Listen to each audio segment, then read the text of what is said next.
સતત વરસાદને કારણે જળબંબાકાર થઈ રહ્યું છે। ગેડના ગામોમાં જળબંબાકારની સ્થિતિ જોવા મળી રહી છે। ગેડ પંથકમાં જ્યાં જુઓ ત્યાં પાણી જ પાણી નજરે પડી રહ્યું છે।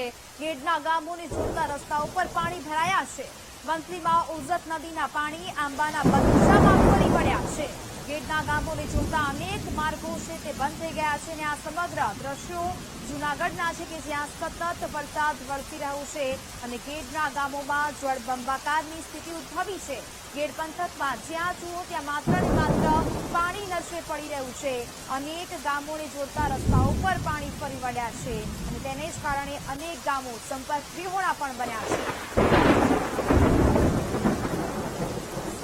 જોગલ ફોન લાઈન પર જોડાયા છે। જોગલ, જૂનાગઢમાં સતત વરસાદ પડી રહ્યો છે, સ્થિતિ ક્યાંક બેહાલ બ્લોકો બની રહ્યા છે, સ્થિતિ બેકાબુ બની રહી છે। હાલ કેવા પ્રકારનો માહોલ ત્યાં જોવા મળી રહ્યો છે, શું મુશ્કેલી?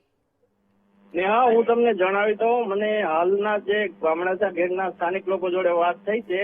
હજી નદીમાં પાણી ઓસરા નથી અને ઓજત નદીમાં ઉપરવાળા વિસાવદર વિસ્તારમાં ભારે વરસાદ પડ્યો, એના કારણે ઓજત 2 ડેમના બારા ખોલવામાં આવ્યા છે। એના કારણે જે બામણાસા, મઢડા, મૂળિયાસા, આખા, ટીટોડી, ટીકર, નુનાળા, પીપળી આ ગેડ વિસ્તારના ગામડામાં પાણી ફરી વળ્યા છે।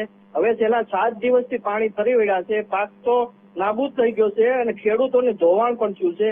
તંત્ર કે કોઈ અવરજવર થઈ શકે એમ નથી। જે ગામ છે, ગામની વસ્તી છે, એટલામાં જ પાણી નથી, ચારે બાજુ પાણી છે। ખેડૂત અથવા બધા લોકો અત્યારે ગામડામાં પુરાયેલા છે।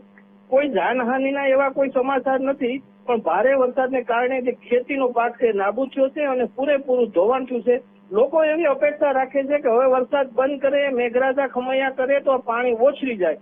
ઓજત અને આની આજુબાજુ હાબરી અને જે ઉતાવળીઓ છે આ બધી નદીઓ અત્યારે પૂરજોશમાં વહી રહી છે। ખાસ કરીને આખાથી માંડી અને અખોતર સુધીનો જે વિસ્તાર છે બધી જગ્યાએ રહી છે। માધવપુર ગેડ સુધી પાણી છે, ઓસામાં પાણી છે અને ચારે બાજુ પોરબંદરના જે આખો પંથક છે બરડાઈ સુધી પાણી છવાયેલો છે।